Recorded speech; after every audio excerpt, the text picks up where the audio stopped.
մեկ ձայնային ազդանշան տալու համար նույնիսկ իրար են սպանում մարդիկ։ Բայց հետո այս հոգեվիճակով գնալ վանքը մոն վառել, պատին քար կպցնելում է պետք այս ամենը։ Միայն դևերին։ Ճշմարիտ քրիստոնեություն չկա այստեղ։ Միայն սնոտիա պաշտությամբ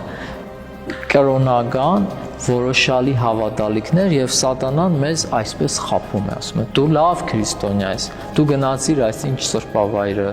մոն վառեցիր, մադաղարեցիր, թաշկինակ կպցրեցիր, ինչ լավ քրիստոնյա ես, բայց գնա շարունակիր քո մեղավոր կյանքը, վիճիր, բարգացիր, ստիր, խափիր ու այսպես շարունակ։ Ուրեմն սնոտիա պաշտությունները թվում է թե փոքրիկ անմեղ երևույթներ են,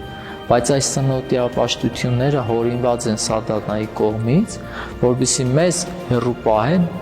իրական քրիստոնեությունից, ճշմարիտ Աստված ճանաչողությունից։